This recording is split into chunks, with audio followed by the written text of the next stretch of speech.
Bueno, esto prácticamente ya llega a ser una estructura muy aparte del riñón, que es la glándula suprarrenal.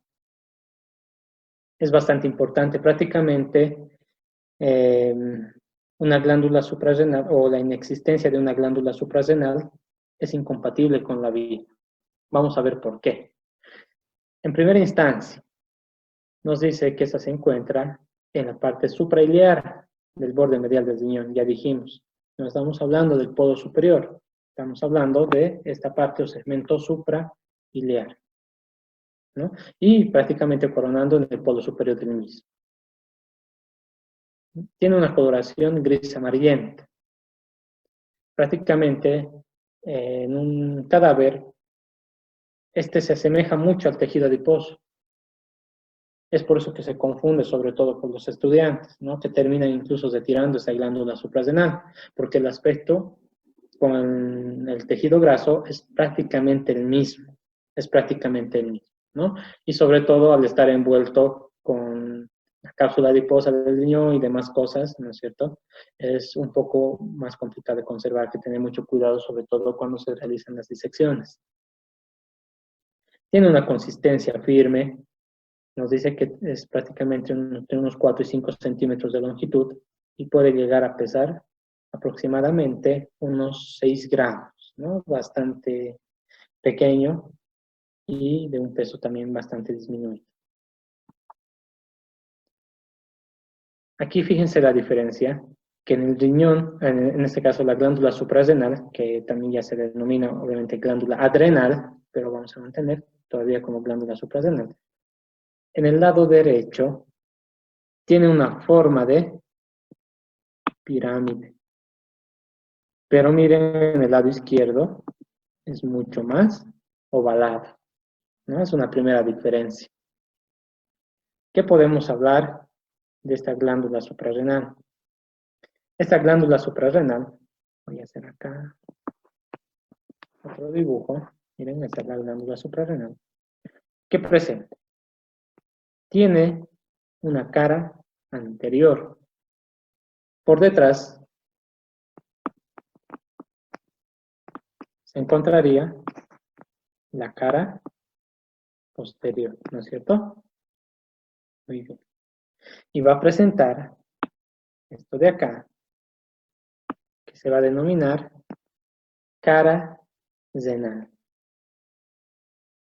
Entonces, si yo les pregunto cuántas caras tiene la glándula suprarrenal, tendrá una cara anterior, una cara posterior y una cara renal. Esa cara renal está prácticamente separada del riñón por un tejido, una lámina que se denomina lámina intersuprarreno-renal.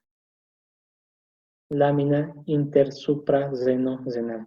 Justamente esa lámina es que nos va a separar directamente ese segmento suprailiar del riñón con esa cara renal de la glándula suprarrenal.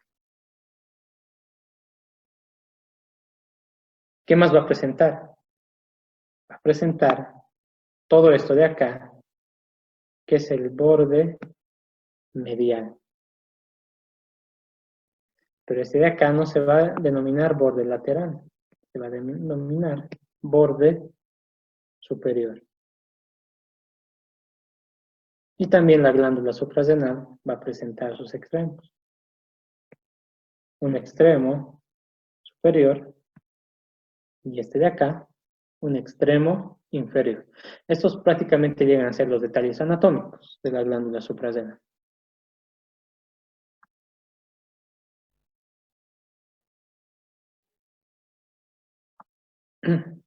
Bueno, en su configuración externa, ya un poco estamos volviendo a repetir todo lo que hemos mencionado, ¿no? Tiene una forma de media luna, dice. Y su cabeza está descansando sobre todo lo que va a ser el pedículo renal, ¿no? Tiene una forma triangular y su base es inferior. Unos cuantos detalles para mencionar. Acá viene la parte importante. Estructura. En una glándula suprarrenal vamos a ver una cápsula, vamos a ver una corteza, vamos a ver una médula. A su vez, vamos a ver justamente de que hablando de la misma cápsula, ¿no es cierto? Hablando en este caso de la corteza, prácticamente tiene un corte histológico, diferentes variaciones, diferentes capas. Que nosotros vamos a ver son las capas reticulares, las capas, las zonas fasciculadas, las zonas glomerulosas, ¿no es cierto? Pero vamos a ver la funcionalidad y qué estructuras, o en este caso, qué elementos nos va a liberar. Si nos vamos a la médula y hablamos de la capa glomerular, nos dice que va a producir mineralocorticoides. ¿Cuáles son estos mineralocorticoides? Tenemos a la aldosterona. Hay un sistema que me imagino que ustedes vieron en histología, que es el sistema renina, angiotensina, aldosterona. Tiene que ver mucho con la regulación de la presión arterial. Entonces, ¿qué va a hacer esta aldosterona? Va a ir a controlar los líquidos y los electrolitos. Prácticamente de esta manera estamos viendo un control de lo que va a ser la presión arterial. Su capa radiada o folicular. ¿Qué produce? Produce glucocorticoides. Y estamos poniendo a modo de ejemplo la cortisol. Todo lo que hace el cortisol. Que nos habla de las reacciones metabólicas. Cuando una persona se encuentra completamente estresada, el cuerpo libera cortisol para ir a regular justamente esa parte, ¿no es cierto? En este caso, este aspecto de la persona que se encuentra alterada. Es como prácticamente un modulador que nos va a ir a controlar lo que sería la ansiedad principalmente. Ya prácticamente si no liberamos cortisol, una persona o para una persona se le sería muy difícil llegar a controlar sus emociones, ¿no es cierto? Pero ¿qué pasa? Cuando una persona libera demasiado cortisol, ¿qué es lo que hace el cortisol? Prácticamente este me va a reunir grandes cantidades de azúcar. Todo este azúcar se va a transformar ¿en qué? En grasa. ¿Y qué pasa con la persona? Empieza a engordar, ¿no es cierto? Entonces, ¿qué es lo primero que generalmente se menciona cuando una persona tiene deseo de disminuir de peso? Lo primero que tiene que hacer es disminuir la cantidad de cortisol, reducir la liberación del cortisol. Si una persona va al gimnasio, no hace ningún efecto, ¿no? Una persona vive completamente estresada, prácticamente es muy difícil que esta reduzca de peso, que esta persona baje de peso. Ya para eso, sobre todo los hombres tendrían que empezar a estimular a la producción de testosterona, que en este caso sí me limitaría la cantidad de cortisol también liberado y esa testosterona sí me ayudaría mucho en la quema de grasa, ¿no es cierto? Capas reticular nos produce justamente esto, los andrógenos, que tiene que ver con la diferenciación sexual. Entonces, si yo les pregunto, ¿qué libera la capa glomerular? ¿Qué me van a decir ustedes? Mineralocorticoides. Un ejemplo, aldosterona. La capa radial, glucocorticoides. La capa reticular, los andrógenos. ¿No es cierto? Entonces ahí estamos hablando de la testosterona, principalmente en el varón, ¿no es cierto? Y en la mujer, que se llamaría la hormona femenina.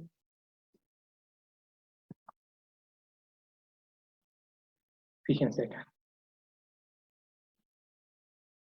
La médula, todo lo que estamos observando.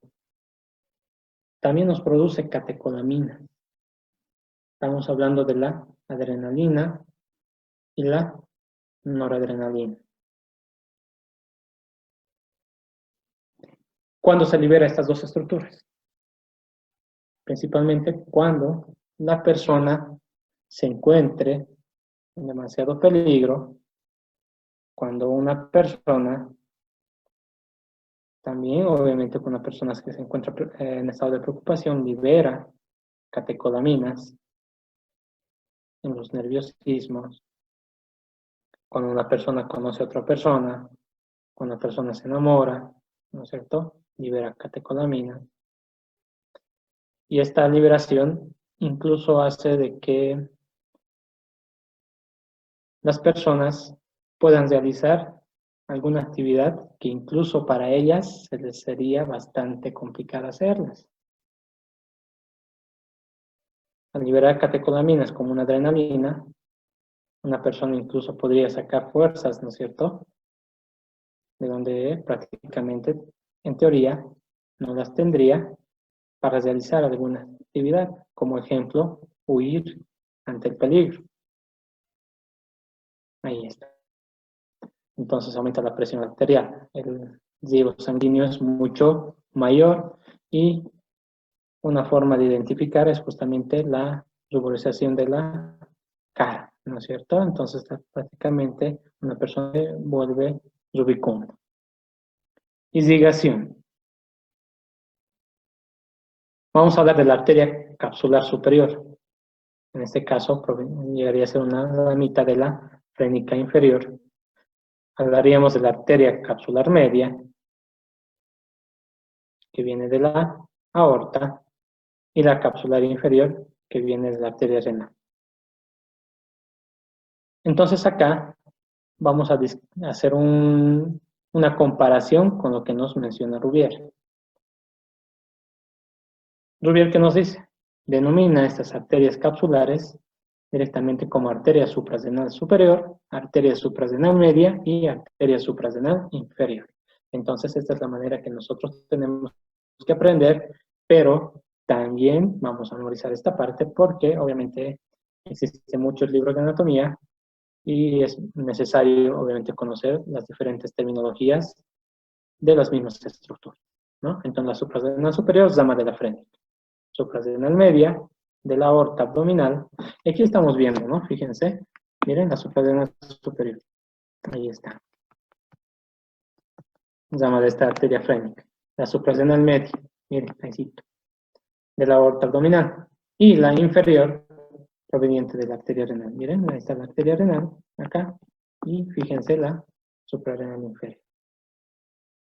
Nos dice que todos los linfáticos drenan en los linfáticos aórticos, ¿no? Hablando de los nervios, volvemos a mencionar al vago y también al simpático. El vago ya hemos mencionado en el estómago, hemos mencionado también en hígado, ¿no es cierto? Y también volvemos a mencionar acá por la cercanía al plexo celíaco, ¿no? Que va a dar también raíces sensitivas para todo lo que va a ser la glándula suprarrenal, también daba para el riñón, va a dar para el páncreas y prácticamente para todas las estructuras orgánicas que se encuentran alrededor de este plexo celíaco, que anteriormente también se denominaba plexo solar.